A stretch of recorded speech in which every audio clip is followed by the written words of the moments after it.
자폐 아동이 늘어나면서 치료법에 대한 관심이 높아지고 있습니다. 그동안은 같은 과제를 반복적으로 제시하는 치료 방식이 주로 활용됐는데요.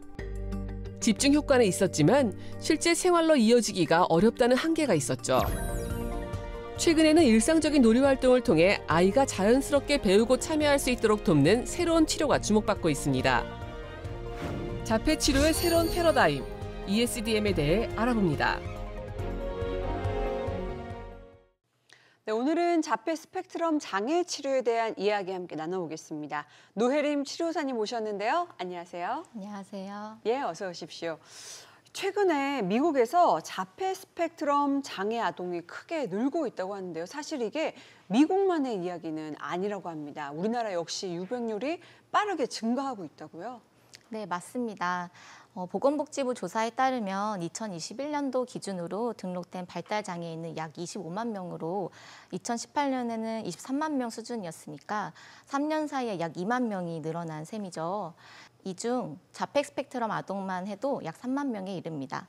100명 중에 두세 명 정도로 이제는 초등학교 여러 학급을 합치면 꼭 한두 명 정도는 만날 수 있을 정도로 흔해졌다고 보셔도 무리가 없습니다. 이 자폐의 원인이 아직 명확하지가 않아서 치료가 쉽지 않는 게 현실이라고 하는데, 하지만 최근에는요, 이를 좀 극복하기 위한 치료의 패러다임이 좀 달라지고 있다고 해요. 네, 전통적 ABA에서 NDBI로 흐름이 바뀌어가고 있는 것 같습니다. 간단히 말씀드리면 ABA는 응용행동 분석으로 지시와 훈련을 통해서 발달을 촉진하고요. NDBI는 자연적, 발달적 행동 중재로서 상호작용을 통해 발달을 촉진한다는 것이 큰 차이점입니다. 먼저 ABA를 설명드리자면 ABA는 가장 대표적인 개입법이 DTT인데요. DTT는 세 가지 특징이 있습니다. 첫 번째는 아이가 책상에 앉아서 과제를 수행하는 형태로 구조가 있다는 점입니다. 그리고 두 번째로는 어른의 지시를 받고 과제를 수행하면 간식이나 장난감 같은 보상이 있다는 점이 특징입니다.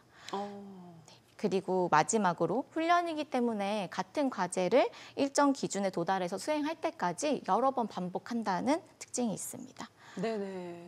그래서 이 방법은 근거 기반 치료로 분명히 효과가 있습니다만 자발성이나 사회성, 놀이 같은 영역에서는 개입이 좀 어렵고 그리고 일상생활에 적용이 되는 것에 좀 한계가 있다는 점이 있습니다. 네. 이 자폐 스펙트럼 치료의 목표가 새로운 기능 습득이 아니라 일상에서 잘 어울려서 살아가는 것을 돕는 것이 목표라고 하더라고요. 그렇다면 좀 어떤 치료법이 더 효과적일까요? 네, 앞서 말씀드린 것처럼 일상에서 적용이 가능한 NDBI가 주목을 받고 있습니다. 자폐 스펙트럼 아동의 부모님들께서 많이 이야기하시는 것이 DTT로 인사하기를 가르쳤는데 이제 어린이집에 등원할 때 선생님께는 인사를 하지 않아요 라는 말들을 하시고 네. 또 책상에 앉아서 카드를 보면서 밥 주세요 이런 말들을 배웠는데 진짜로 배가 고플 때는 그런 말들을 하지 않는다는 보고를 많이 하십니다. 네, 그래서 최근에는 NDBI, 이제 자연적, 발달적 행동 중재라는 접근에 부모님이나 치료사분들이 많이 관심을 가지시는 것 같아요. 왜냐하면 NDBI는 DTT가 가진 한계점을 좀 채워주기 때문인 것 같습니다. 네, 예를 들어 박수치기를 배운다고 하면요. DTT로는 책상에서 지시에 따라 박수를 치는 것을 가르치는데 NDBI로 개입한다면 생일 파티에서 노래에 맞춰서 박수 치는 방법을 가르칠 수가 있습니다. 네, 자 실제 생활 속에서 개입을 할 수 있다는 점이 흥미로운데, 자 그렇다면 실제 치료가 좀 어떤 방식으로 이루어지고 있는지 궁금한데요. 네, NDBI 중에 대표적인 이제 개입법은 ESDM, 이제 Early Start Denver 모델입니다. 이제 어떤 방식인지 한 특징을 세 가지 정도로 추려서 설명을 드리려고 하는데요. 이제 첫 번째는 아동이 깨어있는 모든 시간에 개입을 할 수 있다는 것입니다. 이제 놀이 시간, 밥을 먹는 시간, 목욕하는 시간 같이 자연스러운 상황에서 가르치실 수 있습니다.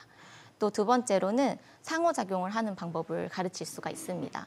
그래서 일방적으로 어른의 지시를 따라서 어떤 행동을 하는 것이 아니라 서로 이렇게 지시를 좀 주고받고 그다음에 아동이 어른을 따라할 수도 있고요. 어른이 아동을 따라하면서 모방을 좀 주고받을 수도 있습니다. 이제 그렇게 주도권을 좀 공유하는 방법을 배울 수가 있고 그런 과정을 통해서 자발성도 배울 수가 있습니다. 그리고 마지막으로 일상생활처럼 자연스러운 상황에서 학습하기 때문에 치료실 안에서만 수행하는 것이 아니라 일상생활 속에서도 이제 배운 것들을 적용할 수 있다는 점이 특징입니다. 네.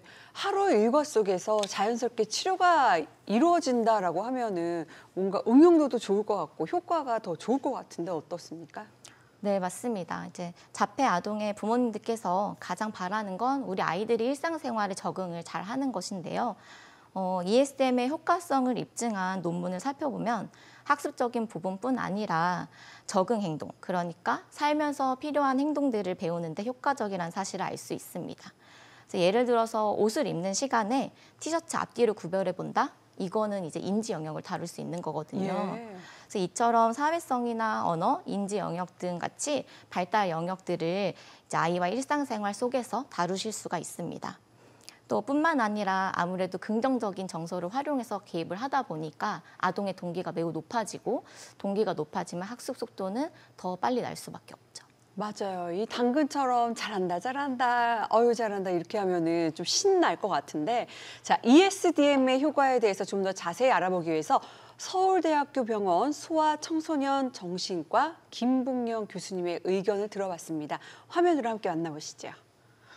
자폐가 매우 수동적인 반응을 보이는 것이 특징이고 자발성에 기초한 활동들이 너무 적은 게 문제거든요. ESDM은 사실 어떤 다른 종류의 치료보다도 자연스러운 환경에서 아이들의 자발성을 촉진할 수 있는 놀이 중심의 치료이고, 그러면서 확장성이 굉장히 좋아서 또한 데이터 드리븐된 근거 중심의 치료로서 많은 임상 연구를 통해서 효과성이 확립돼 있어요. 좀 더 어린아이들을 대상으로 한 조기 개입에 도움이 되는 치료이기 때문에 국내에서 좀 더 많은 확장과 도움이 필요로 한 부분들에 크게 역할을 할 수 있을 거라고 생각합니다.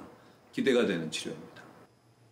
네, ESDM 치료는 비교적 이른 시기부터 시작을 할 수 있다라고 하셨는데, 그렇다면 언제쯤 시작하는 게 가장 좀 효과적일까요? 교과서에서는 이제 12개월에서 60개월 사이를 권고하고 있습니다. 그 중에서도 뇌 가소성을 고려하면 36개월 이전을 많이 권하고 있는데요. 하지만 이것을 36개월 이후에 개입한다고 해서 효과가 없다라고 이제 해석을 하시면 좀 곤란합니다. 왜냐하면 조기에 치료를 시작할수록 효과가 이제 크다는 점을 말하는 것이거든요. 그래서 이제 아이들은 자신들의 이제 각자의 발달 속도를 가지고 있고, 이제 어떤 발달 영역을 다뤄야 하거나 뭐 연령이 많든 적든 그 시점에 필요한 개입을 하면 충분히 변화를 만들어낼 수 있습니다. 뭐 실제로 ESDM 치료를 받은 아이들을 많이 접하셨을 것 같은데, 그 가운데 좀 기억에 남는 사례가 있다면 소개를 좀 해주시죠. 네, DTT 치료를 1년 이상 받고 만으로 40개월 됐을 때 ESDM 치료를 온 아동이 있었습니다. 예. 알고 있는 명사나 동사 어휘가 100개가 넘는 아동이었지만 이제 의사소통할 때는 이거라는 단조로는 어조로만 이제 의사소통을 할 네네. 수가 있었고요. 눈맞춤이나 뭐 감정 공유, 그리고 사회성 같은 것들은 도움을 줘도 이제 수행하는 것들이 좀 어려웠습니다. 그래서 치료사의 지시가 없으면 혼자서 바닥에 앉아서 기차를 굴리던 아동이었는데요. 한 2년여의 치료를 하고서 만 5세가 넘었을 때에는 이제 직장에 있는 어머님께 전화를 걸어서 돌아오는 주말에는 어디에 놀러 갈 것인지 이제 물어보는 다정한 통화가 가능한 아동이 되었습니다. 듣기만 해도 예, 감동적인데, 이 이야기를 듣다 보니까 아이 옆에서 밀착적으로 잘 키워주시는 부모님이 있으면 좋겠다만 현실적으로는 일을 나가야 하는 그런 상황들이 있잖아요. 뭐 자폐아동을 돌보는 부모님께서 그래도 시간이 날 때 최대한 좀 집에서 아이들에게 실천할 수 있는 방법이 뭐가 있을까, 좀 가정에 도움이 될 만한 방법에 대해서 한 말씀 부탁드립니다. 집에서 거창한 거 하실 필요는 없습니다.